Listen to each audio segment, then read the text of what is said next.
This podcast is brought to you by Primary Arms. Primary Arms seeks to provide the best shopping experience for everything firearms. With over 13,000 products from over 400 top brands, Primary Arms carries a complete selection of rifles, handguns, firearms parts, shooting gear, apparel, and more.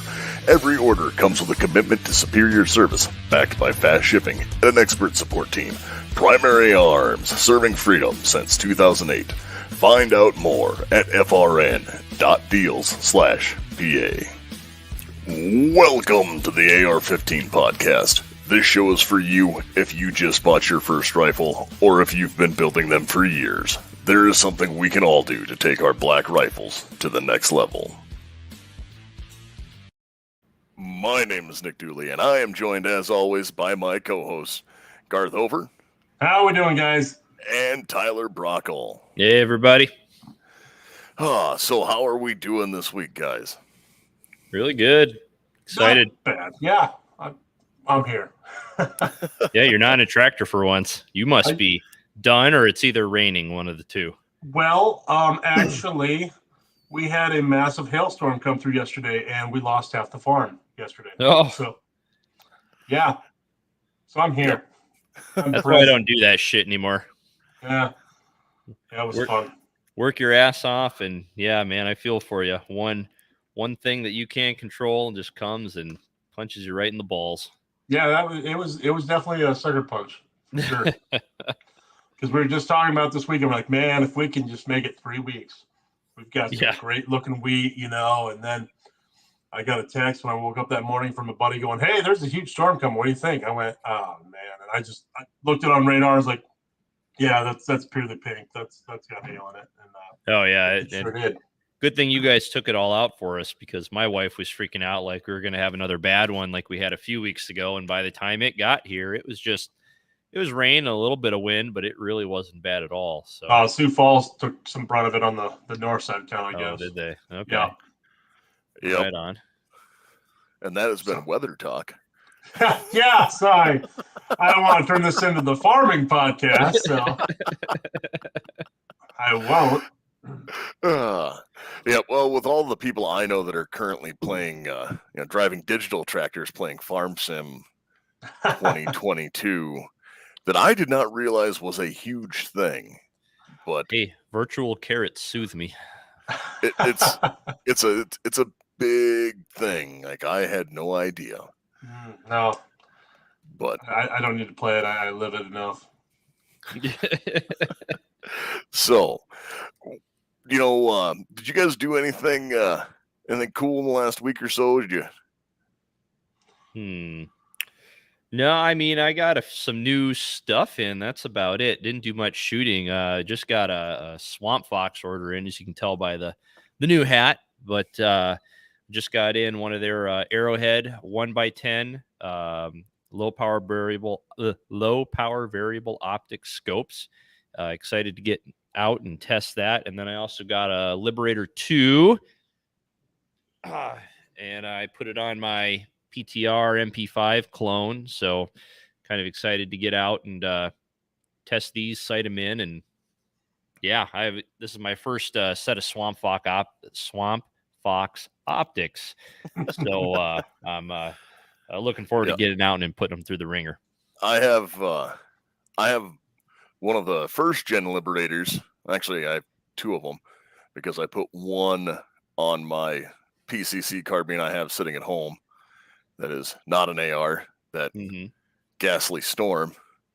And I put one on that stupid commie rifle I have. And, I mean, it's held up. It's probably the best part of the gun. Yeah. Right. I mean, at least it works. It's not stamped out of sheet metal, so.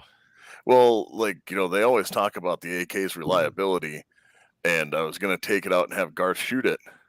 And I grabbed a handful of mags, and it would not run more than one round at a time, because I have to trim the mags in order to fit to work with that gun and that bolt. Weird. And I don't know. That's an issue to me. Yeah. Just a little bit. It's I would rather just have one that works. Yeah, that'd be nice. I mean, yeah. No, I think I went and got Smith & Wesson AR-22 again. I went back to the actual, 22 Dedicated. full on, dedicated rather than the conversion kit one. Just because the one thing I never took into consideration during a 3-gun competition is any normal 22 does not have a gas tube, and man, the gas tube on that thing acts as a suppressor almost. I mean, it was hard to pick up shots with the timer, and so I did away with the conversion kit. And actually, you're kicking off my hands for your daughter. So. Yep. So that will work. I ordered one thing this week that's kind of odd that is only vaguely gun related. Oh yeah. Yeah, I needed a new large rolling gear duffel. Oh. Like one of my giant, the giant deployment style duffels. Mm-hmm. And I am I really like Eberly stock packs. Mm-hmm. And I ordered myself an Eberly stock Hercules. So Never heard of it. Eberly stock Hercules duffel is a massive duffel bag, rolling duffel bag. But the neat thing about it is it's got a 5-inch compartment on the bottom that you unzip and pop open. And it is a gun case. So you buy foam and can cut the foam and have everything fit in it. And it is TSA approved. There you go. That's nice. So you have your gun case built into your suitcase. That's smart. Then you still have room for all of your gear if you're going to go take a class or something like that, where you can throw it all in just one bag. Mm-hmm. And then, have another smaller backpack as a carry-on if you were flying. And what did that set you back? I used some of my discounts. So I want to say it was around $200. Oh, that's not bad. Yeah, it's about a $300 because it's generally about a $300 to $350 bag, and I got a pretty substantial discount on it, so I picked it up for about $200. Very Nice. cool. Yeah, that's worth being able to have just everything right there and not multiple bags. So yeah, and it also, granted, of course, like almost every other bag and pack I ordered it in a tan color. Okay. But when you look at it, it's just a rolling tan duffel bag. It doesn't scream that it's. I have guns. Sorry. It still screams that. Probably. Well, no, I think the guy pulling it probably screams that. Yeah, I mean, maybe it's probably not quite like the time I rolled my large Pelican case through the Austin airport that was covered in some of the very interesting stickers I have acquired. Yeah. Where they look at me like I just came from a baby killing convention. And we had been hog hunting, so kind of. Yeah. Yeah. But no, that was the most exciting thing I had been doing. I know that we touched last week a little bit on the Supreme Court decisions. There was one other fairly important one that came out that we should be tracking that came out last Thursday, the last week that they could, or last day that they could do anything or put anything out. Mm-hmm. And it's a fairly substantial decision that you might not think had anything to wouldn't have anything to do with the firearms industry, but it was against the EPA. And the reason why that is important is in the wording of it. When they went through what the EPA did, they said that the government government entities weren't allowed to create and broaden regulations. And of course, I'm very much so paraphrasing what it actually meant or what it actually said. Sure. Because again, I am not an attorney and this is not legal advice. But they changed that so that if they're going to do any broad sweeping changes, it has to be approved by Congress. So things like the, something happened a couple years ago, like a bump stock ban, or changing positions randomly on lowers, like 80%ers, or like, hey, yep, this is perfectly legal. Never mind, we woke up and changed our mind. This isn't. Yeah. They can no longer do that. Really? And all of those policies they've already set forth can now be challenged under that decision. Yeah, it's basically the domino effect, right? Like the ruling was against the EPA, but it's going to have a bunch of ramifications coming down the line. And I think that's, I mean, I can see both sides. Obviously, the good thing is, well, you can't just have people who aren't appointed by the people making policy for the entire country, right? And so that's why they punted it back to Congress. So if it's going to affect all of us, it actually has to get voted on by people who are put there by the average citizen. So that'll be good. Like you said, there are good and bad to everything. And it is definitely a very much so interesting thing to see what happens as we come up. Brandon was just asking how many of you ordered those stands off of OTS. I ordered several. Oh yeah, I already had several, and I added to the collection. It was a good deal, and not only that, it's just awesome targets. So I've been using them for a couple months now. So if you guys, even if you didn't hit the deal, God, go get them. They are phenomenal and super portable. I did not, just because I don't have to be portable like you guys.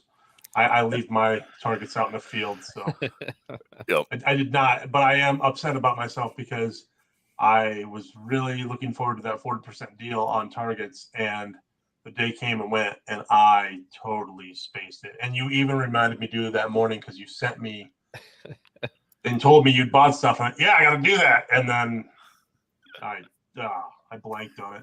Not happy. Well, since you blanked on that, hopefully you didn't blank on this week's topic. So this week's topic we did not put into the show title, and it is underrated, because we have underrated rifle mods, underrated gear.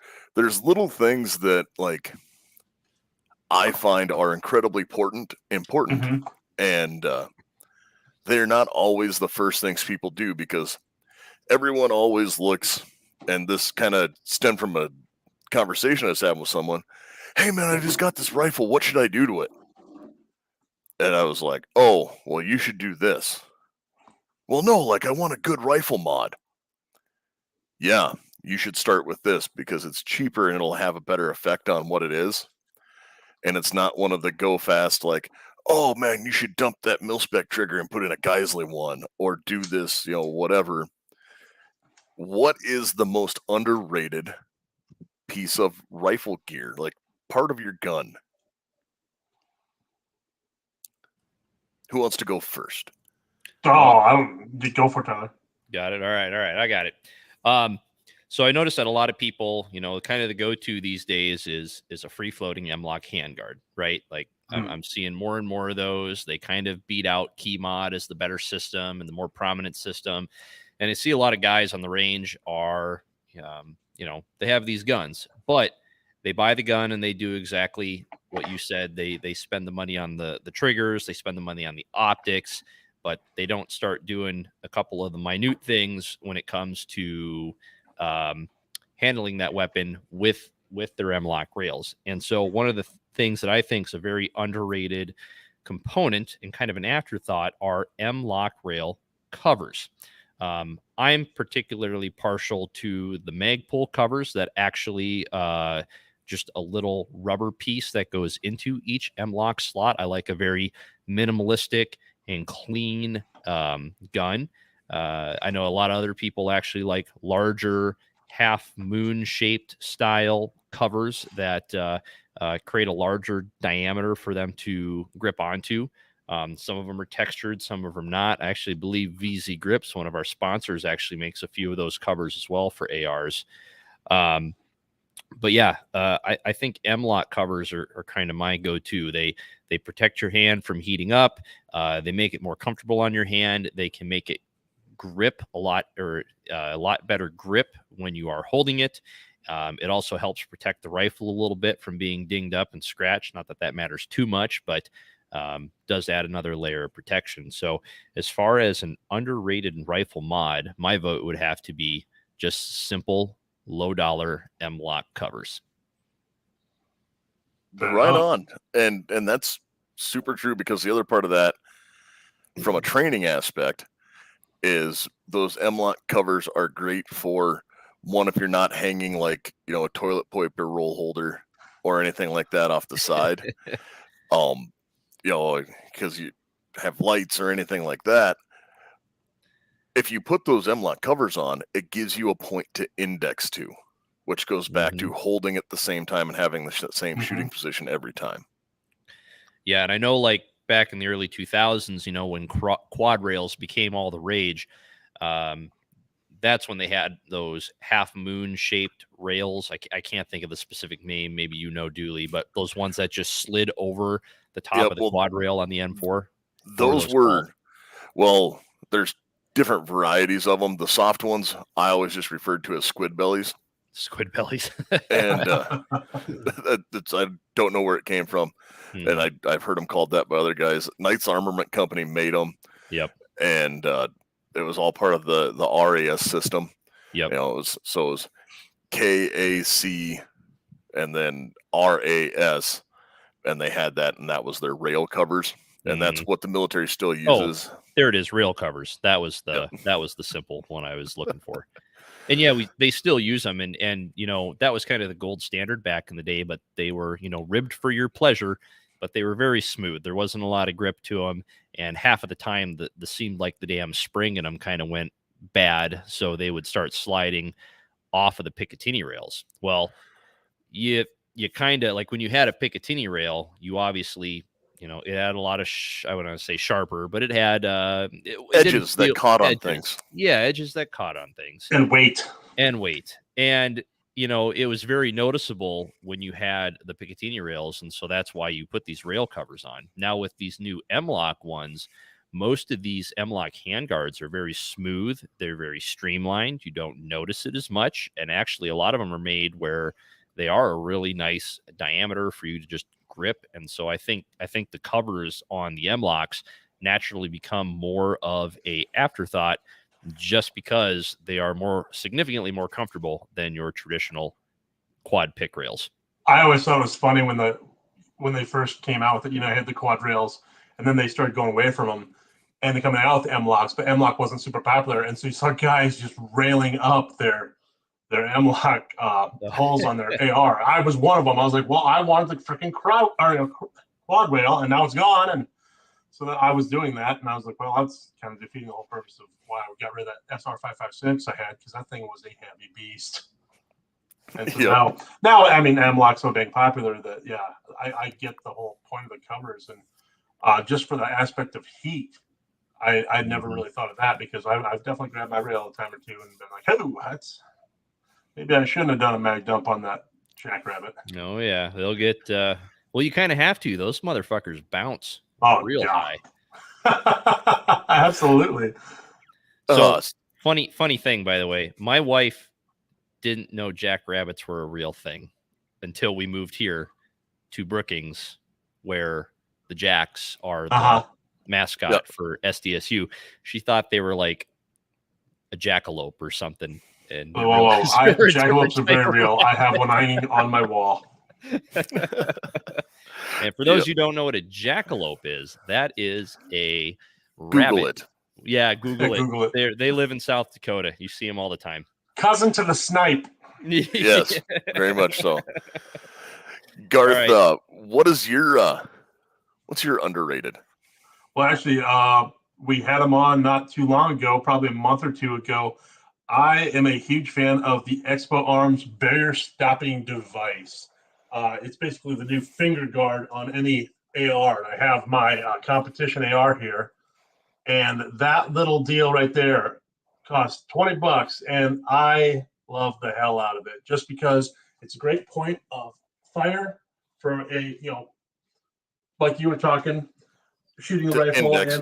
and index, but as well as in the name barrier stopping device. We actually had a shoot not too long ago where we had about a 10-inch window, and while I couldn't get my whole gun through, I had this stop on and was able to slam it right up against the window stop and use it as a point of aim and lay out my targets. And it was a fantastic buy. I will never not promote these guys.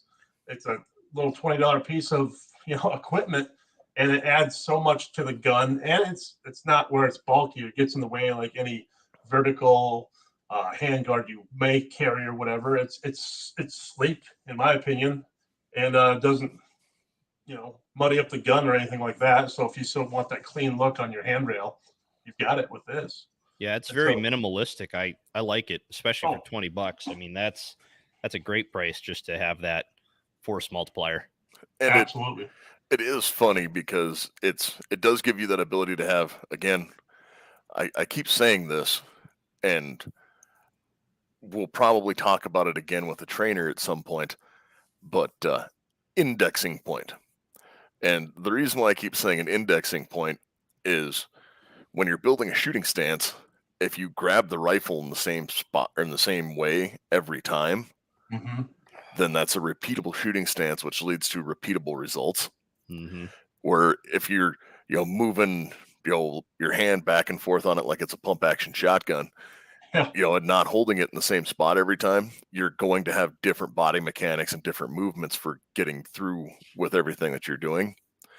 So having that spot to grab it and use it as a barrier rest device that is a super, super solid choice. And I've also found it funny how, like, when it started, again, back in the quad rails, everyone went to the broomsticks. Yep. I mean, you had that vertical broomstick, and then they had, the mag pod, or the, was it the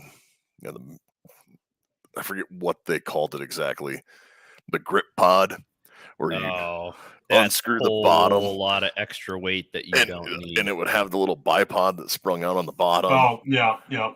And then everyone went to angled foregrips. Yeah, angled foregrips were huge for a long time there.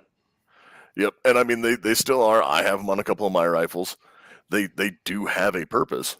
And then and then finger stops are becoming more and more prevalent. And it's go ahead. It's because of things like that where it's like, oh, this is useful and not in the way. Yeah. And I never thought of the barrier stop thing. That is a very good point. I like that. I depends. Like, I think I might start using some of those on more of my 16-inch barrel guns, right? Yep. But I got go-go gadget arms, man. Like, I can really get out there. And so on a 16-inch gun, it's pretty comfortable for my wrist because it's pretty straight. But I'm rocking a lot of like 10.5, 11.5 pistols and SBRs. I still like the angled foregrips just because they allow a little bit more of a natural. My wrist has a natural angle, so those angled foregrips actually have their place. But yeah, for those longer guns, I'm starting to like those finger stops or hand stops as well. I really enjoy them. Here's my big dilemma, and if for all those guys who are watching in the video, the one thing I always hated about any of these competition guys is when they pull up, you'd see them sitting there like this, basically blocking the scope because they were just the way they gripped it for the angle of how they're shooting, and I hated it. At least with this finger stop here, it allows me to grip my finger around it and still get my thumb down, pointing in the downrange direction. But man, just for those douchebags that shoot like that, I hate you all. When you pull up and you're sitting there and you've got your whole hand wrapped around the damn handguard so much, that's just personal preference on my end that I just can't stand. So at least with the finger stops, that stops me from doing that and becoming what I hate. So fair enough. All right, Dooley, what's yours? Now mine's not going to be something that you would normally expect, and it might be the cheapest one out of everything we've talked about,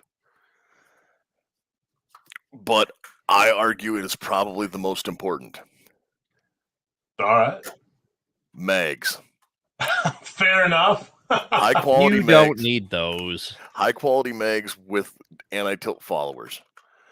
And I'll make that argument because I've shot a lot of mags. I've shot a lot of brands of mags. I've shot military mags, surplus mags, P mags, Lancer mags. Like I honestly don't know how many magazines I own. And I have bought all the different varieties. And I can tell you I've had major issues with some. And that will, just like I said with the AK, ruin a range trip. Oh, yeah. And there's even modifications you can do to a mag that, because I kind of got a twofer. Okay. What modification do you like to do to a good magazine? Or let me rephrase that. Are there modifications that you want to do to a good magazine? Yes. Okay. So in the only time in recent memory where I've had a demonstration thing with me, there are two things that I recommend people doing with their mags. One is if you're running, the Magpul P mag, which is the gold standard. Gold standard.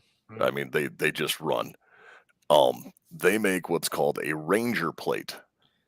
So the Magpul P mag Ranger plate is how Magpul got their start was by making a pull.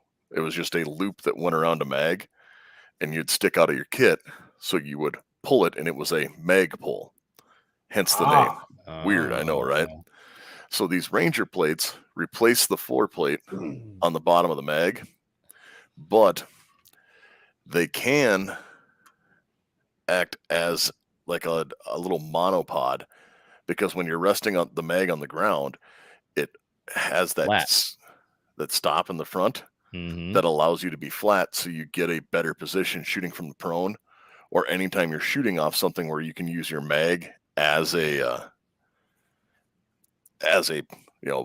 bipod. And then if you really want to get into it, the mag pods take that to a whole nother level. And what the mag pods are is a legit foot that is made to turn your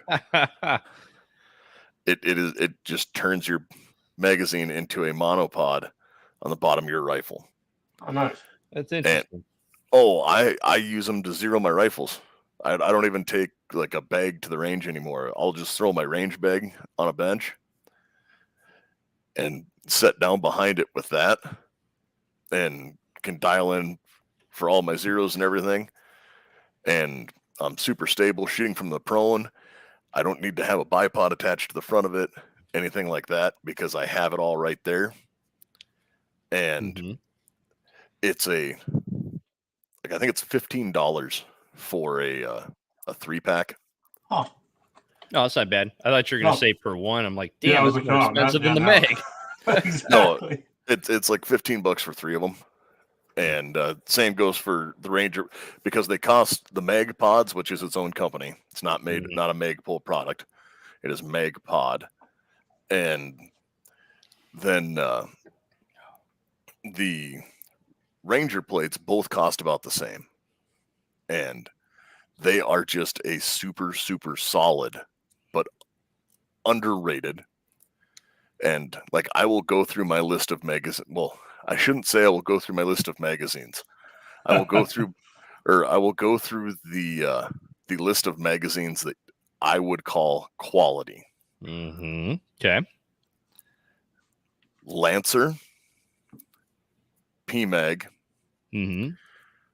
Duramag, which uses a CT or a ACS, either one of those. They're just an anodized aluminum mag. And Surefeed. Those 4 are about the only brands of mags I will run. Okay. Are they all around the same price point? They're all very close to the same price point. Lancers dropped in price a lot. You can get them for around $12 a piece. Oh yeah, I bought 100 of them on a what is it, $750 deal one time. $750 for 100 Lancers. Yeah, and score. Lancers are great because they have steel feed lips. They're a Mhm. polymer mag with steel feed lips. And I know you can get them at Gun Mag Warehouse. That's generally where, like, even me with all my wholesalers, Yep. that's where I buy mags. Now, with that said, though, I still tend to only keep 29 rounds in the mag just because so I had PMags. I like PMags, but I have had a couple of PMags fail on me before where I've stored them for a longer amount of time with ammunition in it, and it wasn't the spring. We're not even getting into that. The actual parting line where the mold put the two halves of the plastic together, it started splitting down the middle. And I was like, that kind of sucks. And so that's why I went with the Lancers, because of that steel feed mag. You don't have to, they give that extra structural support at the top of the magazine. So when they're loaded, you don't have that possibility of them breaking apart. And maybe I just had a bad batch. Maybe I was too hard on them. I don't know. I still use PMags. I still really like PMags. But I do find with my Lancers, though, I really tend to only do 29 rounds. Otherwise, I really got to shove that thing up in the gun to really get it to seat correctly. So that's the only downside. But I still use it because I think they're absolutely worth it. I'm all about 28 rounds, and Dude will tell you exactly why. Because John Lovell said so. Yeah. No. No. So there's a question there that popped up. Is there a preference on Gen 2 or Gen 3 or window? So all of the window mags are Gen 3. Gen 3s have a better follower than Gen 2s. The Gen 3 was designed to be used with the M855A1, so it has a better tilt to push everything through. I could really go down a weird rabbit hole with that, but I will not. So instead, I will talk about putting rounds or loading up mags and go down a different rabbit hole. So the practice of doing 28 or 29 rounds in a mag is fairly common and widespread, and there's a bit of a debate on it, and that's the reason why now I've never used one of the Mission First tactical mags, so I don't know how they stack up in comparison. I have. They're pretty good. I haven't had any issues with them. Now, I haven't used them to the extent that I've used the Lancers and PMags, but from the bit I have used them, I say they're okay. The same goes with the Daniel Defense, because they do a 32 and a 33 round, and the whole concept is you load 30 rounds in, and then you still have it to go up, because the reason why it's so hard to put or to seat that magazine with 30 rounds in it is your spring is all the way compressed, the magazine is at capacity. Well, closing or putting that into compression or not into compression, but into into the magazine well with a closed bolt has to push down on that spring even more. Yep. Which is why so many people will go, all right, so you just load up and do 28 or 29 and then store them in your kit and have them there. I have not had an issue with PMag separating. I have I'm the only one. I've only ever heard of that happening to me. So I'm not saying that that's a large issue. It's just that's a weird thing that happened to me once. I have a couple. I think I have one that's been loaded for. Oh, I should shoot it when I get home because I'm pretty sure it'll be loaded for 8 years. I know for a fact that it had been loaded for 5. Because I wrote the date on the white duct tape that I put around the mag. Nice. And dropped it in the door of my pickup because Will you put like a date on it like you do in food in a restaurant? Yeah, but it was not for this. It was I was more using it to keep track of how many coyotes I shot that year. Oh, okay. Okay. And it was just, I dropped like 5 mags in the door of my pickup and was going through and just never got to that one. And it bounced around in my pickup for 5 years. And I pulled it out and shot it at a match and it ran fine. But, that's just one of those. You're saying we should all just go to double barrel drum mags, 100 rounds apiece. Jesus, no. Don't use a beta mag. They're hot garbage. And they jam-o-matic. And somebody's going to say, well, mine runs fine. Or if you do this, I know people have had luck with them, but by and large, I've never seen one run well consistently. Right on. I've never bought one. I'm fucking with you. I don't even really like them, the concept of them, because it just seems real like heavy, real Magpul D60. Yeah. I jumped on Gun Mag Warehouse just to see what was going on, and your Ranger plates are ranging from $15 to $18, and your Magpul for the PMags are sitting at just under $10 for a 3-pack. So there's pretty good prices right now. Right on. And not to say that Gun Mag Warehouse sponsors us, but they should. So they should. Yeah, I've spent a lot of money there over the years.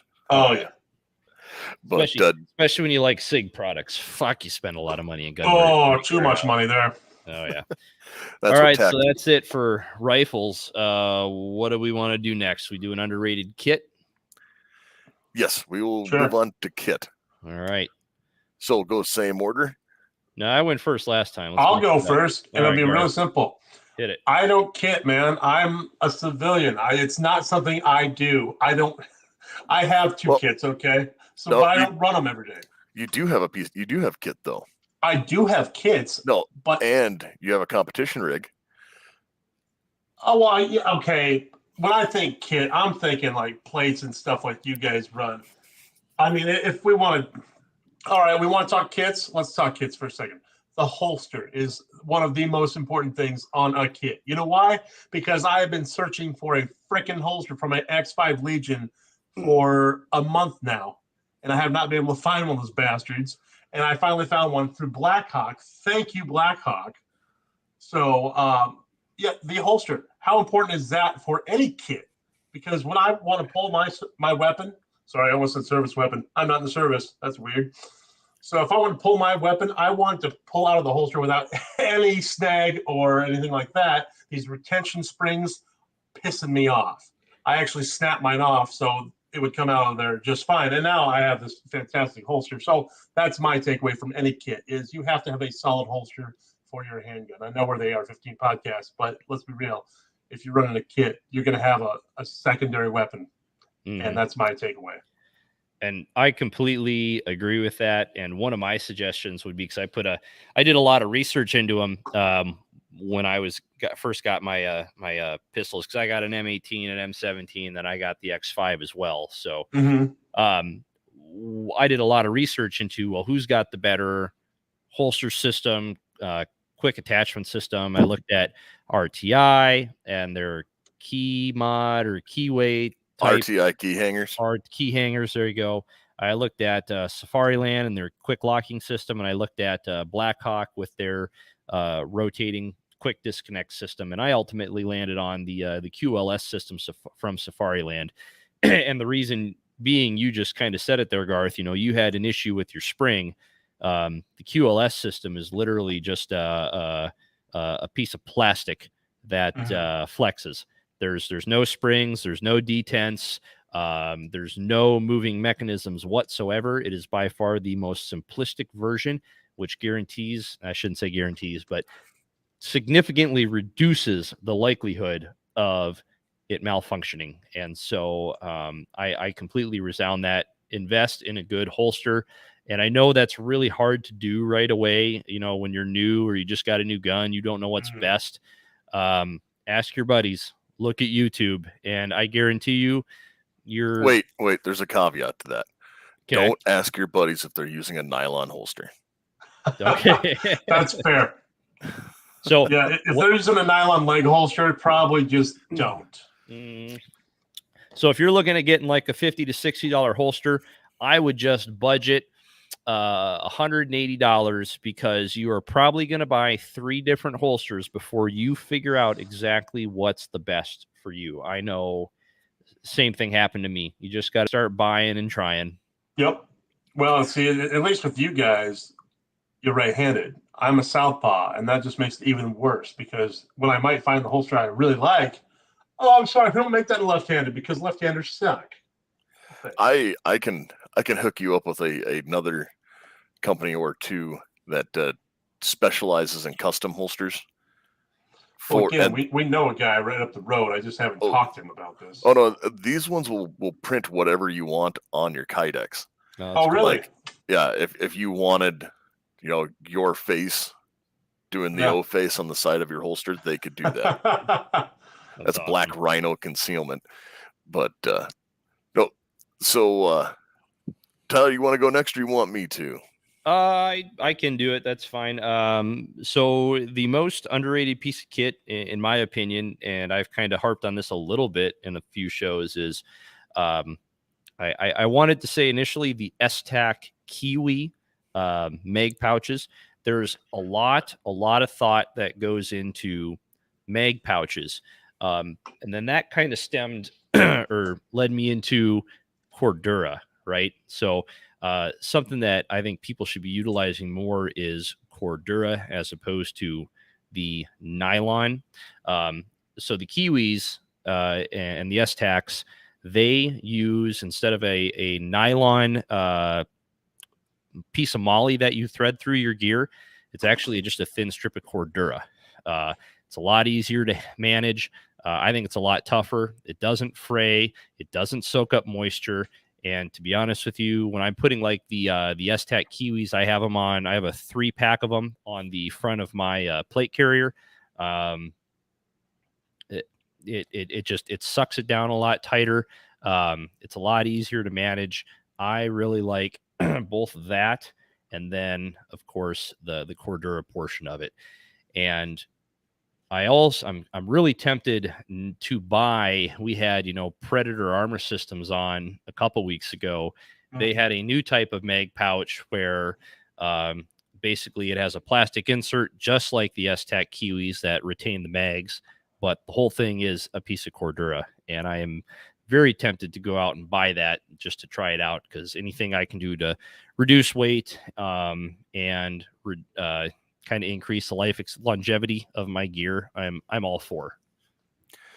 All right, now, see, Tyler talked about mag holders, and which is like half of the gun holster because it carries the magazines, right. and you talked about like a holster, and I'm going to talk about your rifle holster, because the most underrated piece is a sling. Because having a quality sling, if you're doing training or something like that, like outside of running a 3-gun competition, and there's even some 3-gun competitions, well, I shouldn't say 3-gun, multi-gun competitions, where you have to have a sling. Yeah. And a quality sling is definitely super up there on the list. They're not a sponsor of the show, but we did interview them not long ago. And Flatline Fiber Co., their padded slings might be my favorite. I only have like 8 of them. So yeah, like they are legit. They're padded rifle slings. I've ran the Magpul M4, QDs, and then I've got one that's got the HK clips, and to the the claw sling that you'd buy at the sporting goods store. Cheap nylon military slings. I've had the leather military slings that you use for like service rifle matches, and using those Flatline Fiber Co.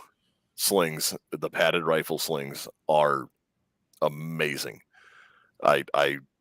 Because they allow you to hold retention onto your gun if you don't have it in your hand. Mm-hmm.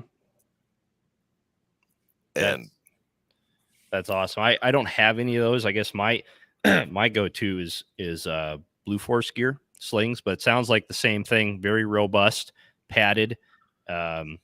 phenomenal. So that would be my suggestion as well. No, they come in a variety of colors and such things like that as well. I mean, they're fantastic. Not only that, they also have the headphone covers. I'm drawing a blank on the name of what they actually call them. They call them Hearing Pro covers. There you go. Those are fantastic. But as well. So they do make one other. I'm going to. They make a cover for your Ear Pro, and Tyler, I know you've seen the one I have. That is where they have the Ear Pro wrap. Oh, interesting. That has, so this has a cooling mesh underneath, and then has the Velcro on top that you can put a name plate on. Oh, nice. So you can signify them as yours, and they have them with a lanyard, so you can hook it on a carabiner when you're not using your Ear Pro. That's slick. Here we go, Dude. You can zoom in on my screen for a second. I actually have a pair of them. Yeah. So Ooh, there, if you look, is that Hawaiian print? That is Hawaiian print. Fuck yeah. These are sweet. Yep.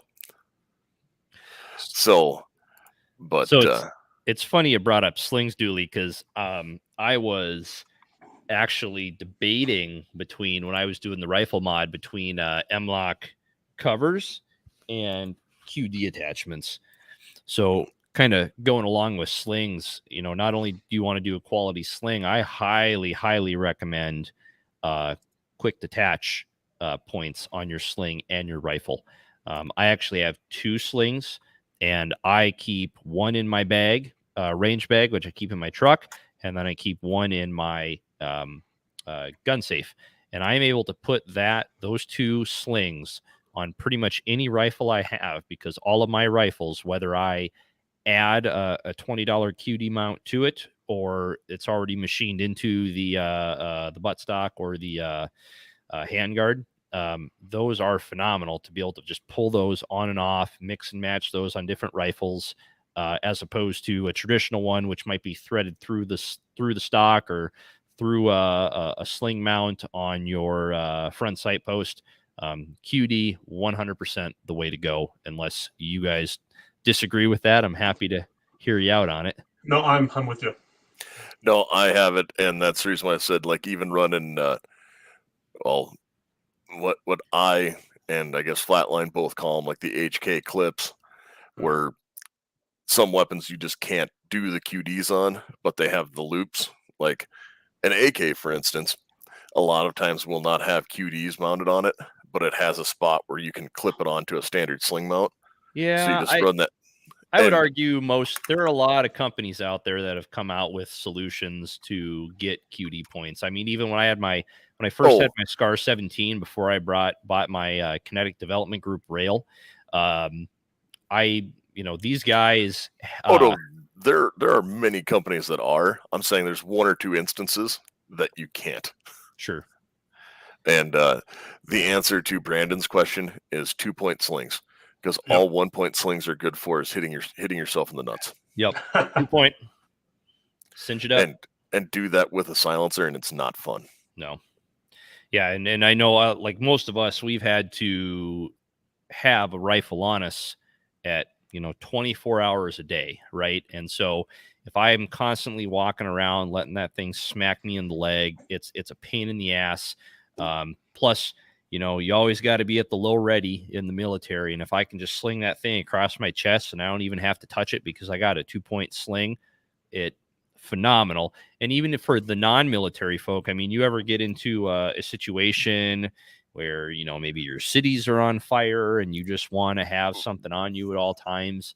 I just think it's a great training aid to do, because again, anytime you have to do something, even in your house, if you have to do things in your house and want to have a rifle on you, your sling is your rifle holster. I mean, there's nothing better than having dry fire practice, Yeah, watch Netflix, have it across your chest, you're good. Yeah, having your rifle on and dry firing, and then switching to your secondary and dry firing, and then up and back up, down. So it's a pretty neat little thing. Yeah. So that was kit. Like, that's not just pieces of kit doesn't mean that you have to have the all of the ballistic nylon in the world. Like when you walk into someone's basement and it looks like, someone just vomited Cordura all over, because some of us have that problem. Yeah. But I didn't think I had that problem until the TV repairman came today, and I found out I had that problem. The guy came to my house and he's like, "Hey, you're a dealer, right?" I said, "No." "Well, I mean, you fix guns, right?" No, I don't. "Oh." And he's like, "Oh, maybe I should call someone." I'm like, no, never mind. It's just a hobby. Don't worry about it. So, moving on to range gear. Yeah, I think whose turn? Dooley, your turn now. Oh, okay. You haven't gone first yet. I have another thing that I can show. Ooh. Show and tell, baby. So important for an audio podcast to have. Absolutely. 100%. But no, this is, it doesn't have to be this specific brand, but tools. A multi-tool? Yep. What this is actually from a company called Fix-It Sticks. And if you look, it is, if you're people listening instead of watching, it is ostensibly 2 bit drivers that are double-sided bit drivers. But the bits are made to turn the wrenches into T-handles. Very cool. And nice. Then it comes with, what are there? Different hex bits. Yeah, there's 16 different hex bits that are in this one Fix-It Sticks pouch. And the coolest thing about this is it fits in a standard pistol magazine pouch. Oh, very cool. Nice. And it has all of the standard, like industry standard torques and hex, and even a couple of the other like weirder square bit. Mm-hmm. Or what is that retail for? They're not that bad. I want to say it's like $20 or $30. Ooh, yeah, that's worth it. I mean, I have one of those from. It's a pocket knife, and then the top is a 1911. But so the reason why I love that one so much is it has all of the things for doing batteries on your red dots. Yeah. Okay. It's the common ones for that where, like, if you have an RMR go down, it will, you can pull the RMR off and replace the battery. You can, go back and forth with everything on it and tighten up all of your optics mounts if you have them that are coming loose and that stuff where.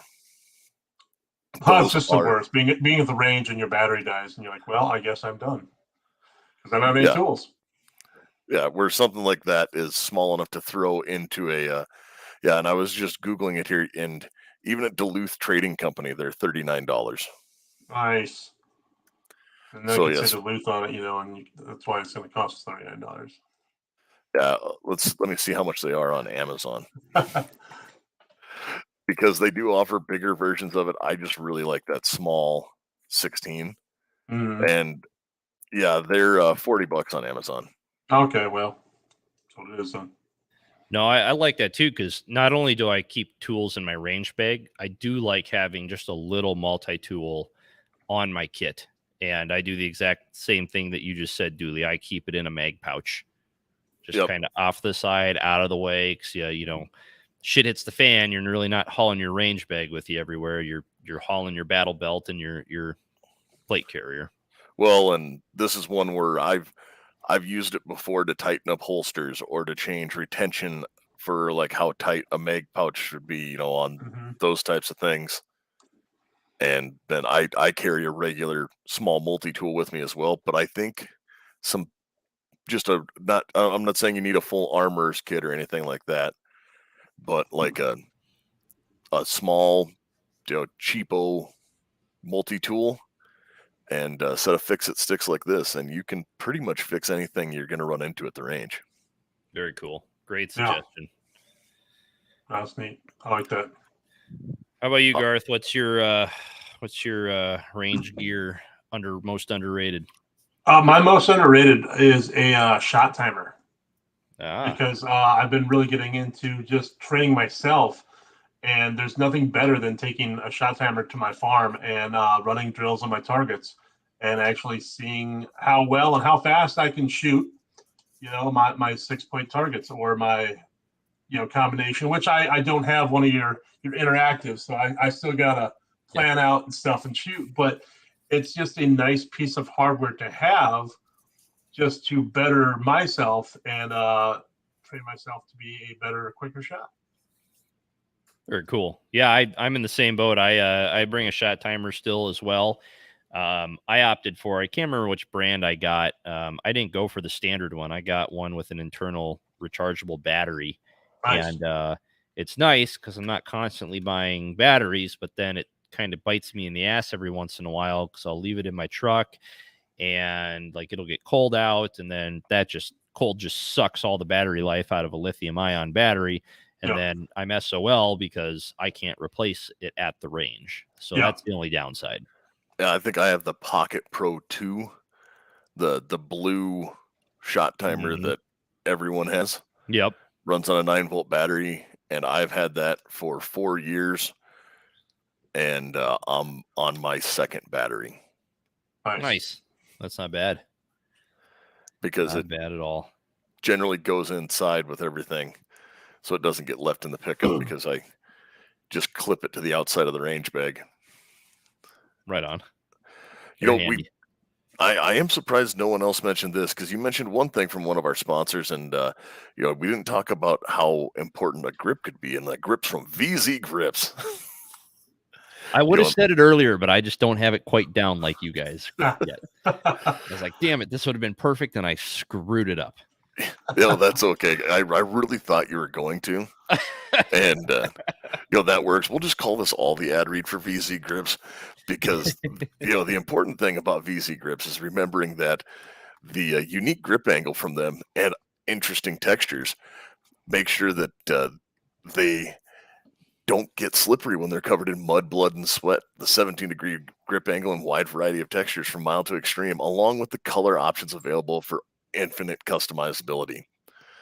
And then, of course, because they're G10, they're machined from a solid block of G10. They have 1911 grips, Beretta grips, all of the best grips. You can't find one for a Glock there, and that's okay. And we have a coupon code for those, and that is AR-15 podcast.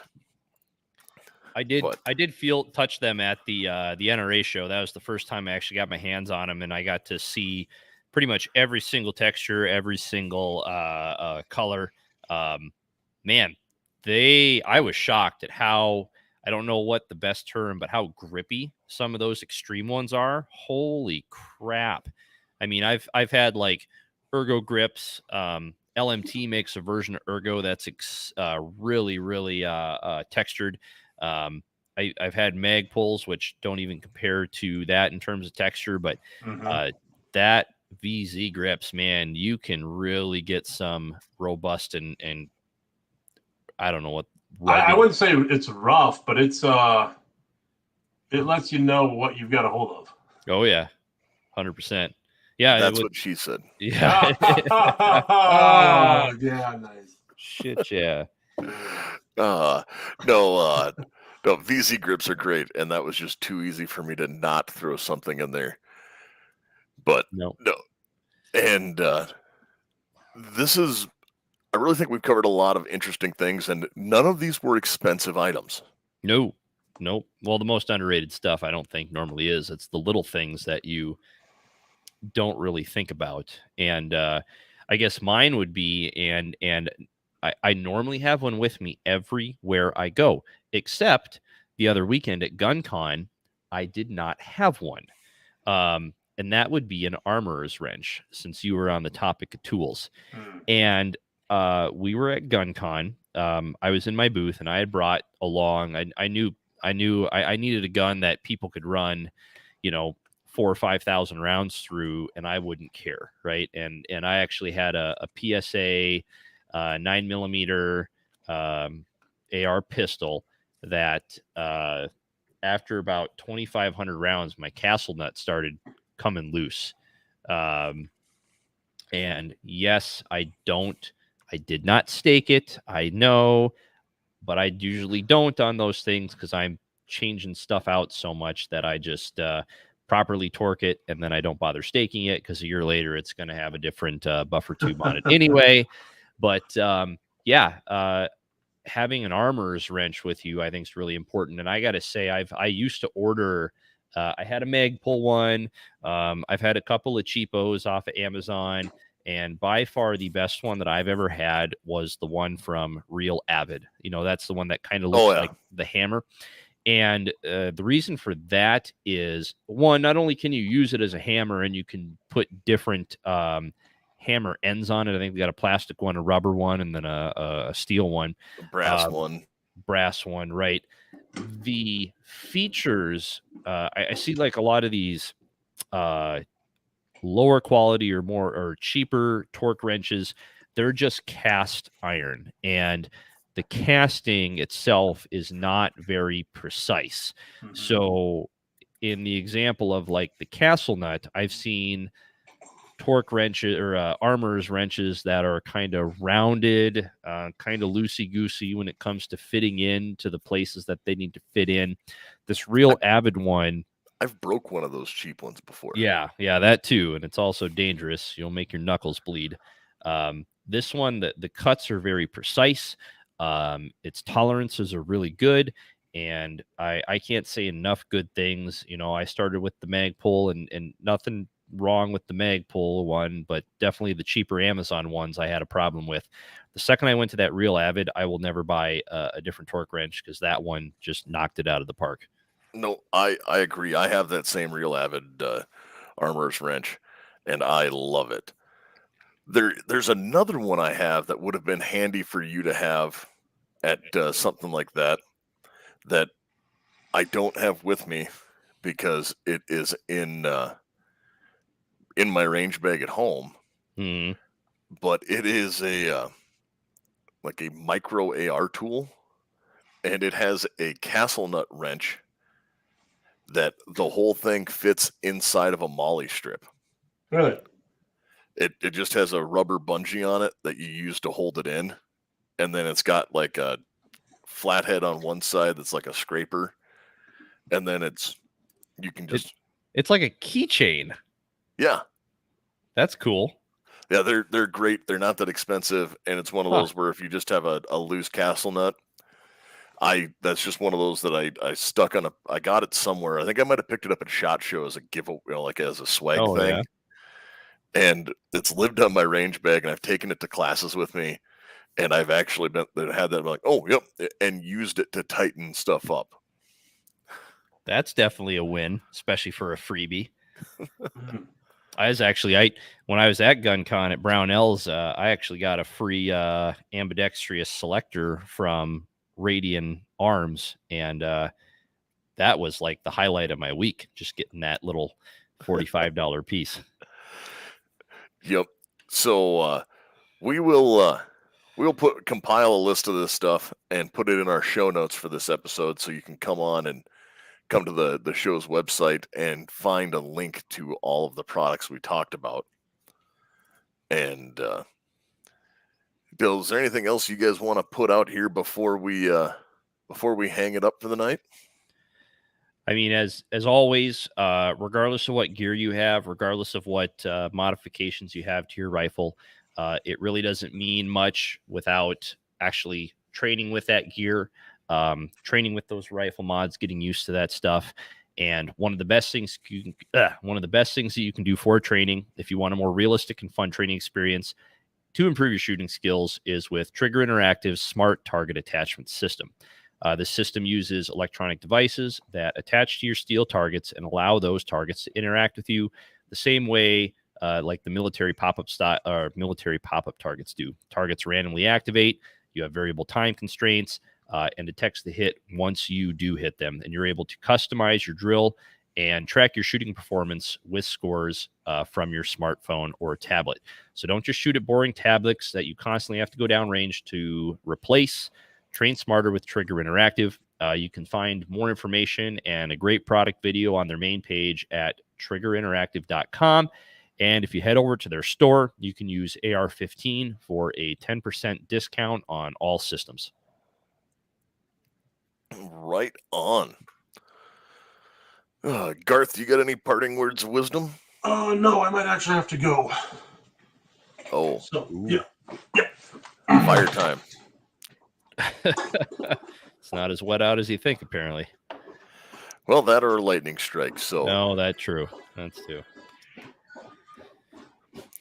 he left in a hurry, so I'll take care of him. But with Garth leaving, that will give us time to talk about Patriot Patch, patriotpatch.co.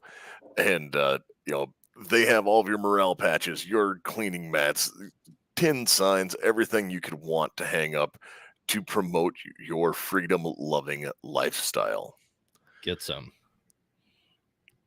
And I don't really have much else to talk about at this point. In the next, other than one thing, in the next, I'm going to promote another show here. In the next couple weeks, there will be a show coming out from Talking Lead, our friends over there at Talking Lead with Left Hand. He does this thing called the AK Corner, where once a month they talk about the AK. Well, he has invited us to come back again because they couldn't handle the beating they took last time and wanted a rematch on the AK versus AR. This is always a fun show where a lot of good information is put out about both rifle systems or weapons platform or however you want to call it, and a fair amount of shit talking. So stay tuned and make sure to check that out for when that AK versus AR redo comes out. A couple more weeks, right? Because I think next week we are anticipating getting Haley Strategic on the show. We'll see. I'm actually going out there to train with them and kind of con them into coming on one of the evenings that we're out there, but we'll see how late we're going, and we'll see how the weather fares. Yep. So stay tuned on that one. But yeah, AK-47 versus AR here 2 or 3 weeks, hopefully. Yep. But yeah, until then, check us out on Facebook and Instagram at AR-15 Podcast. Additional, if you have any questions or want to reach out to us, you can contact us at AR15podcast2.0.com. At gmail.com. Or at gmail.com. Yes. Yeah. At Gmail. AR15 Podcast 2.0 on Instagram, Gmail, and YouTube. Everywhere else is just the AR15 Podcast. Check us out on the Firearms Radio Network, along with all the other great shows on the network. And with that, Tyler, if you don't got anything else. No, my bourbon's almost gone. You guys out there, you stay safe and stay armed.